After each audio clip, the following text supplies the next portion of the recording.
आओ बहू, घर के अंदर आओ, इस घर में तुम्हारा स्वागत है। कल्याणी के कहने पर उसकी दोनों बहू गृह प्रवेश के बाद घर के अंदर आ जाती हैं। दोनों ही लंबे घूंघट में खड़ी होती हैं। इतना लंबा घूंघट क्यों किया हुआ है बहू? अरे इतनी गर्मी है, लंबे घूंघट में तुम्हें गर्मी नहीं लग रही? चलो घूंघट हटा लो।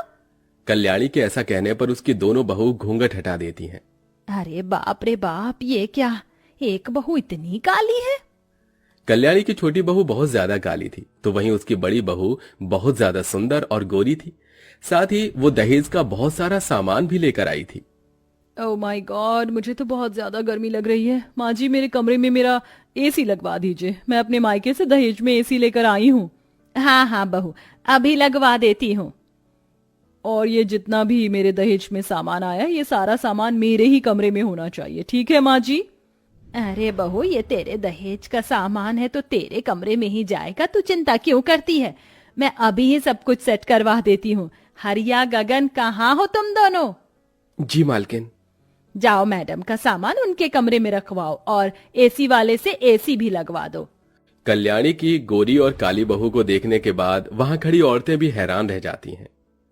देखो तो सही, कल्याणी बहन की दो बहू में से एक तो बिल्कुल कोयले की भांति काली है और दूसरी गोरी होने के साथ साथ बहुत ज्यादा घमंडी भी है। अरे इतना सारा दान दहेज लेकर आई अपने मायके से, घमंड तो होगा ही ना।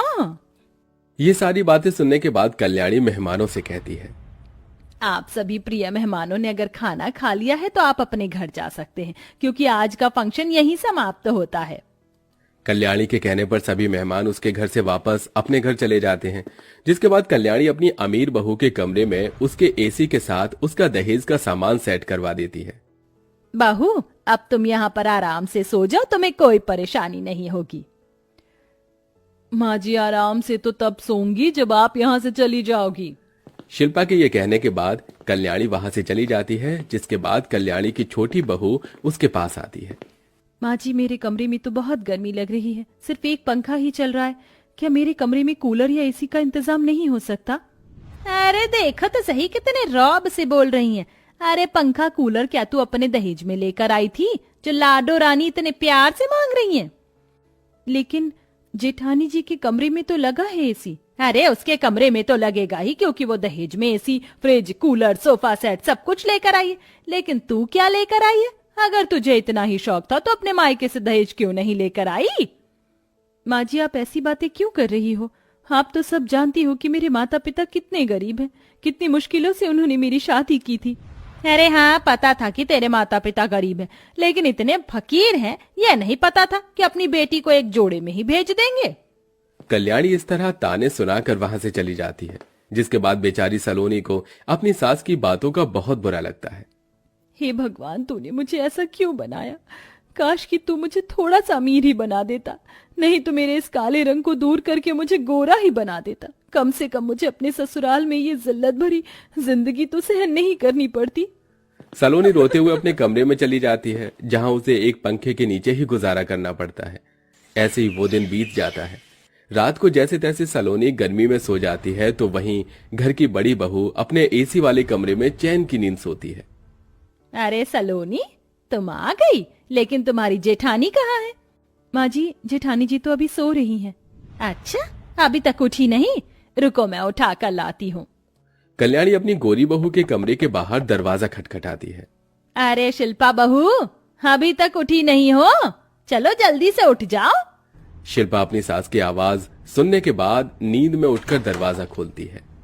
क्या हुआ माँ जी, क्यों इतनी सुबह सुबह मुझे जगाने के लिए आ गई? बहू, अपनी पहली रसोई की रस्म के लिए तैयार हो जाओ, मैं तुम्हारा नीचे इंतजार कर रही हूँ। शिल्पा ये सुनते ही कल्याणी के मुंह पर ही दरवाजा बंद कर देती है। शादी हुए देर नहीं होती और सास अपने रंग दिखाना शुरू कर देती हैं। शिल्पा ऐसा सोचकर पहली रसोई के रस्म के लिए तैयार होने लगती है। जब तक वो अपने कमरे में होती है तो उसे गर्मी नहीं लगती, लेकिन जब वो अपने कमरे से बाहर आती है तो उसे बहुत गर्मी लगने लगती है। अरे बहू, तुम आ गई, चलो अच्छी बात है। रसोई में तुम्हारी देवरानी सभी के लिए अपने हाथों से खाना बना रही है। जाओ तुम भी अपनी पहली रसोई में जो तुम्हें सही लगे वो बना लो। अरे बाप रे बाप, जरा देखो तो सही, माँ जी कितनी गर्मी है और इतनी गर्मी में मुझसे तो रसोई में जाकर खाना नहीं बनाया जाएगा। अभी मैं अपने कमरे से बाहर ही निकली थी, देखो ना मेरे चेहरे से कैसे पसीना टपक रहा है, सारा का सारा मेकअप भी खराब हो जाएगा। अच्छा बहू ये बात है तो फिर कोई बात नहीं, तुम एक काम करो, तुम अपने कमरे में ही चली जाओ, वहां आराम से एसी की हवा में बैठो। वैसे भी वो कल्लो मैया रसोई में खाना तो बना ही रही है, जब वो सारा खाना बनाकर खाने की टेबल पर लगा दोगी तो तुम कह देना कि तुमने बनाया है। कल्याणी के ये कहने पर उसकी बड़ी बहू बहुत खुश होती है। अरे वाह माँ जी, आप तो बहुत अच्छी हो। चलो फिर ठीक है, मैं अपने कमरे में जा रही हूँ आराम करने, जब खाना बन जाएगा तो आप मुझे आवाज लगाकर बुला लेना। शिल्पा ऐसा कहकर अपने कमरे में चली जाती है, जहां वो मस्त एसी की ठंडी ठंडी हवा खाती है, तो वहीं बेचारी सलोनी पसीने में भीगते हुए रसोई में खाना बना रही होती है। हे भगवान, कितनी गर्मी लग रही है, बहुत पसीना आ रहा है, मेरे तो कपड़े भी गीले होने लगे पसीने की वजह से। सलोनी को अपनी पहली रसोई में इतनी गर्मी लगती है कि उसे कई बार तो हवा खाने के लिए बाहर हॉल में पंखे के नीचे आना पड़ता है। वो ऐसा 2 से 3 बार करती है। जरा सा भी खड़ा नहीं होया जा रहा है, ऐसा लग रहा है जैसे किसी भट्टी में बैठी हूँ और खाना बना रही हूँ। कहीं खाना बनाते बनाते गर्मी में मेरी ही कोई डिश ना बन जाए। सलोनी इस तरह गर्मी में परेशान होकर अपनी पहली रसोई की रस्म जैसे तैसे करके पूरी करती है। वो खाने में गुलाब जामुन, रसमलाई के साथ साथ मटर पनीर की सब्जी, आलू पूरी और रायता बनाकर टेबल पर लगा देती है। तभी उसकी सास कल्याणी अपनी गोरी सुंदर बहू को बुला लेती है। सब लोग खाने की टेबल पर बैठ जाते हैं और खाने की तारीफ करने लगते हैं। अरे वाह, आज का खाना तो सच में बहुत स्वादिष्ट बना है। क्या बात है, ऐसा मन कर रहा है कि खाना बनाने वालों के हाथों को चूम लूं। सच कहा मयंक, खाना तो बहुत अच्छा बना है। आखिर किसने बनाया है?